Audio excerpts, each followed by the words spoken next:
ये है हमारा कड़ी पत्ते का पौधा जिसकी ग्रोथ बहुत ही अच्छी तरीके से चल रही है।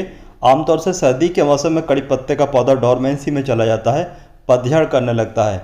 लेकिन जैसे ही डोरमेंसी पीरियड ख़त्म हुआ यानी कि सर्दी का मौसम गया और बाहर का मौसम आना स्टार्ट हुआ, इस कड़ी पत्ते के पौधे की पत्तियाँ आना स्टार्ट हो चुकी हैं, जैसे कि आप यहाँ पर देख सकते हैं। कड़ी पत्ते के पौधे को डोरमेंसी में जाने के बाद में हरा भरा कैसे करें, कैसे पतझड़ करने के बाद में फिर से उसकी ग्रोथ को बढ़ाएं, आज की इस वीडियो में दोस्तों हम आपको एक बेहतरीन फर्टिलाइजर के बारे में जानकारी देंगे।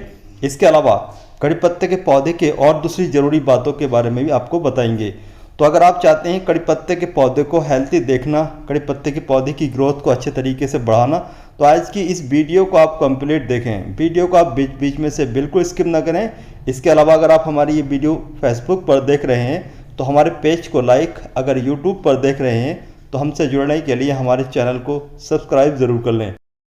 कड़ी पत्ता यानी कि मीठा नीम का जो ये पौधा होता है, ये ज़्यादा सर्दी को बर्दाश्त नहीं कर पाता है, बल्कि गर्मी के मौसम में अच्छी तरीके से ग्रोथ करता है। जब सर्दी का मौसम आता है तो सर्दी के मौसम में कड़ी पत्ते के पौधे की पत्तियाँ धीरे धीरे पीले होकर के गिरने लगती हैं। सिर्फ कड़ी पत्ते के पौधे पर टहनियाँ ही बाकी बचती हैं। इसके अलावा ज़्यादा सर्दी की वजह से कड़ी पत्ते के पौधे की नई नई ग्रोथ भी स्टार्ट नहीं हो पाती है। सर्दी के मौसम में लगता है हमारा कड़ी पत्ते का पौधा पूरी तरीके से सूख चुका है। लेकिन जैसे ही फरवरी का मौसम स्टार्ट होता है, यानी कि मौसम में जैसे ही थोड़ी बहुत गर्माहट शुरू होती है, तो कड़ी पत्ते के पौधे की नई नई ग्रोथ स्टार्ट होना शुरू हो जाती है। जब कड़ी पत्ते के पौधे की नई नई ग्रोथ स्टार्ट शुरू हो जाए तो इस दौरान आपको एक बेहतरीन फर्टिलाइजर देना चाहिए, जिससे कि आपके कड़ी पत्ते के पौधे की ज़्यादा ग्रोथ स्टार्ट हो सके। तो कड़ी पत्ते के पौधे को फरवरी के महीने में कौन सा फर्टिलाइजर देना चाहिए, इसके बारे में तो हम आपको आगे बताएंगे। लेकिन इससे पहले हम आपको बताना चाहते हैं, अगर आप कड़ी पत्ते के पौधे को घना बनाना चाहते हैं, बुशी बनाना चाहते हैं, तो लास्ट फरवरी से लेकर के लास्ट अप्रैल तक कड़ी पत्ते के पौधे की हार्ड प्रूनिंग कर दें। अगर आप अपने कड़ी पत्ते के पौधे की लास्ट फरवरी से लेकर के लास्ट अप्रैल के दौरान हार्ड प्रूनिंग कर लेते हैं तो आपका कड़ी पत्ते का पौधा आने वाले समय में धीरे धीरे घना होने लगता है और कड़ी पत्ते के पौधे पर काफ़ी सारी ब्रांचेस निकलना शुरू हो जाती हैं। कड़ी पत्ते के पौधे की जो हार्ड प्रूनिंग करने का सही मौसम होता है वो रेनी सीजन होता है। इसके अलावा लास्ट फरवरी से लेकर के लास्ट अप्रैल तक का होता है। तो चलिए हम दूसरे पौधे पर हार्ड प्रूनिंग कर लेते हैं। जैसे कि मैंने आपको वीडियो के स्टार्ट में बताया था, कड़ी पत्ते का पौधा सर्दी के मौसम में डोरमेंसी में चला जाता है, यानी कि पतझड़ करने लगता है। सिर्फ कड़ी पत्ते के पौधे की टहनियाँ ही बाकी बचती हैं।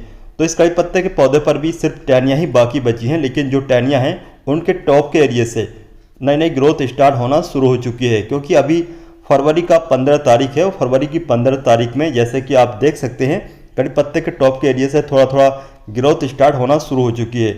लेकिन इस तरीके की टॉप के एरिया की जो ग्रोथ है वो अच्छी तरीके से नहीं चल पाती है, इसलिए इस पौधे को हम हार्ड प्रून कर रहे हैं। हार्ड प्रून करने का एक फ़ायदा ये होगा कि इस पर ज़्यादा ब्रांचेज निकलेंगी और जब ज़्यादा ब्रांचेस निकलेंगी तो जाहिर सी बात है पत्तियाँ भी बहुत सारी आएंगी।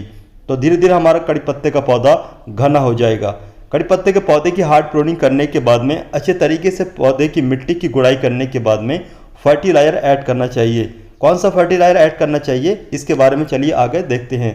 सबसे पहले हम पौधे की मिट्टी की अच्छे तरीके से गुड़ाई कर लेते हैं। फरवरी के लास्ट में अगर पौधे की मिट्टी की गुड़ाई कर रहे हैं हार्ड प्रूनिंग करने के बाद में, तो थोड़ी बहुत जो मिट्टी के ऊपर की रूट्स होती हैं वो कट जाएं तो कोई टेंशन की बात नहीं होती है, बल्कि थोड़ी बहुत जब कड़ी पत्ते के पौधे की रूट्स कट जाती हैं तो और भी ज़्यादा तेज़ी से ग्रोथ करने लगता है। कड़ी पत्ते के पौधे को अगर आप पहली बार गमले में लगा रहे हैं तो गमले में लगाते समय आपको ध्यान रखना चाहिए कड़ी पत्ते के पौधे को डायरेक्ट बड़े गमले में नहीं लगाना चाहिए, बल्कि पहले छोटे गमले में लगाना चाहिए। जैसे जैसे कड़ी पत्ते का पौधा बड़ा होने लगे उसी हिसाब से आपको गमला भी बड़ा लेना चाहिए, यानी कि छोटे गमले से बड़े गमले में कड़ी पत्ते के पौधे को धीरे धीरे ट्रांसप्लांट करना चाहिए। इससे कड़ी पत्ते के पौधे की ग्रोथ बहुत अच्छी तरीके से चलती है। लेकिन अगर आप डायरेक्ट बड़े गमले में लगा देंगे तो आपके कड़ी पत्ते के पौधे की जो रूट्स हैं उनकी ग्रोथ ज़्यादा बढ़ेगी, लेकिन पत्तियों की ग्रोथ ज़्यादा नहीं होगी। तो पत्तियों की ग्रोथ बढ़ाने के लिए आपको पहले छोटे गमले में लगाना चाहिए और उसके बाद में धीरे धीरे गमला चेंज करते रहना चाहिए, यानी कि बड़े गमले में लगाते रहना चाहिए। इसके अलावा यहाँ पर एक बात का ये ध्यान रखना चाहिए, जब भी आप दूसरे गमले में कड़ी पत्ते के पौधे को ट्रांसप्लांट करें तो खासतौर से मौसम का जरूर ध्यान रखें। हर मौसम में कड़ी पत्ते के पौधे को ट्रांसप्लांट नहीं करना चाहिए। अगर आप साल के किसी भी मौसम में कड़ी पत्ते के पौधे को ट्रांसप्लांट कर देंगे तो आपका कड़ी पत्ते का पौधा पूरे तरीके से सूख सकता है। कड़ी पत्ते के पौधे को ट्रांसप्लांट करने का सही मौसम होता है रेनी सीजन। इसके अलावा लास्ट फरवरी से लेकर के लास्ट अप्रैल तक ज़्यादा तेज़ गर्मी में या फिर ज़्यादा तेज़ सर्दी के मौसम में कड़ी पत्ते के पौधे को ट्रांसप्लांट नहीं करना चाहिए। यह है हमारा दूसरा कड़ी पत्ते का पौधा।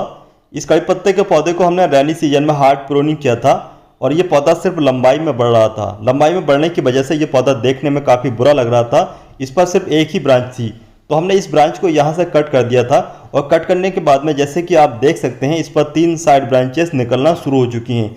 इस पर 3 साइड ब्रांचेस निकलने के बाद में इन साइड ब्रांचेस पर बहुत सारी पत्तियां भी लग चुकी हैं और ये पौधा पहले से काफ़ी अच्छा लग रहा है, देखने में ग्रीन और हेल्थी है, पत्तियों से काफ़ी अच्छे तरीके से भर चुका है और देखने में काफ़ी खूबसूरत लग रहा है। तो हार्ड प्रूनिंग करने का यही फ़ायदा होता है कि कड़ी पत्ते का पौधा लंबाई में नहीं बढ़ता है बल्कि साइड ब्रांचेस निकालना शुरू कर देता है। इससे हमें ज़्यादा पत्तियाँ मिलती हैं। अगर आपके पास एक कड़ी पत्ते का पौधा है और आप एक कड़ी पत्ते के पौधे से सैकड़ों कड़ी पत्ते के पौधे फ्री में तैयार करना चाहते हैं, तो आपके कड़ी पत्ते के पौधे पर फरवरी के महीने में इस तरीके से जब फूल आ रहे हों तो इन फूलों को आप बिल्कुल भी कट ना करें। इन फूलों को आप रहने दें और धीरे धीरे ये फूल फल में कन्वर्ट हो जाएंगे, यानी कि इन्हीं फूलों से बीज बनना शुरू हो जाएंगे। उन बीजों को आप रैनी सीजन में लगा करके नए नए सैकड़ों पौधे तैयार कर सकते हैं। अगर आप सिर्फ पत्तियाँ चाहते हैं, फूल या बीज नहीं चाहते हैं, तो आप अपने कड़ी पत्ते के पौधे पर इन फूलों को कट कर सकते हैं, क्योंकि अगर आपके कड़ी पत्ते के पौधे पर इस तरीके से फूल आना शुरू हो जाते हैं तो आपके कड़ी पत्ते के पौधे पर जो पत्तियां हैं वो छोटी छोटी आएंगी या फिर बहुत ही कम आएंगी। तो अगर आप कड़ी पत्ते के पौधे को सिर्फ पत्तियों को इस्तेमाल के तौर पर रखना चाहते हैं तो इन फूलों को कट कर सकते हैं। कड़ी पत्ते के पौधे पर जब इस तरीके से फूल आना शुरू हो जाते हैं और ये फूल फल में कन्वर्ट जब होते हैं तो कड़ी पत्ते के पौधे की काफ़ी सारी एनर्जी फूलों को फल में कन्वर्ट यानी कि बीज बनाने में लगती है। तो जब पौधे की मिट्टी में पोषक तत्व नहीं होंगे, एनर्जी नहीं होगी, तो आपके कड़ी पत्ते के पौधे पर जो बीज बनेंगे वो बहुत ही छोटे छोटे बनेंगे। बीज अच्छे तरीके से बने इसके लिए आपको समय समय पर बदल बदल कर कड़ी पत्ते के पौधे को फर्टिलाइजर देना चाहिए। कौन सा फर्टिलाइजर देना चाहिए और कब कब देना चाहिए, इसके बारे में आप हमें कमेंट बॉक्स में कमेंट करके पूछ सकते हैं। सर्दियाँ जाने के बाद में जैसे ही फरवरी का महीना आता है तो फरवरी के महीने में कड़ी पत्ते के पौधे की हार्ड प्रूनिंग करने के बाद में पौधे की ग्रोथ को बढ़ाने के लिए जो आपको फर्टिलाइजर इस्तेमाल करना है उसका नाम है बटर मिल्क यानी कि छाछ या मट्ठा। इसके इस्तेमाल करने से आपके कड़ी पत्ते के पौधे की ग्रोथ बहुत तेज़ी से होगी और पौधे पर नई नई ब्रांचेस आएंगी। इस फर्टिलाइजर को आप लास्ट फरवरी से लेकर के लास्ट अप्रैल के महीने में इस्तेमाल कर सकते हैं। पूरे साल इस फर्टिलाइजर को इस्तेमाल नहीं करना है। इस फर्टिलाइजर को कैसे और कब कब इस्तेमाल करना है इन 3 महीने के दौरान, तो चलिए देखते हैं। तो सबसे पहले आपको 250 ml बटर मिल्क यानी कि छाछ चाहिए और छाछ को आपको डायरेक्ट पौधे की मिट्टी में इस्तेमाल नहीं करना है, बल्कि 250 ml बटर मिल्क को 2 लीटर पानी में अच्छे तरीके से डाइल्यूट कर लें, अच्छे तरीके से घोल लें और घोलने के बाद में पौधे की मिट्टी में इस्तेमाल कर सकते हैं। यहाँ पर जैसे कि आप देख सकते हैं हमने इस जग में 2 लीटर पानी लिया हुआ है और इस गिलास में 250 ml बटर मिल्क है। इस बटर मिल्क को हम अच्छे तरीके से इस पानी में मिक्स कर लेंगे और मिक्स करने के बाद में अपने कड़ी पत्ते के पौधे की मिट्टी में हर 7वें दिन इस्तेमाल करेंगे। इसके इस्तेमाल करने से हमारा कड़ी पत्ते का पौधा धीरे धीरे घना और हरा भरा हो जाएगा।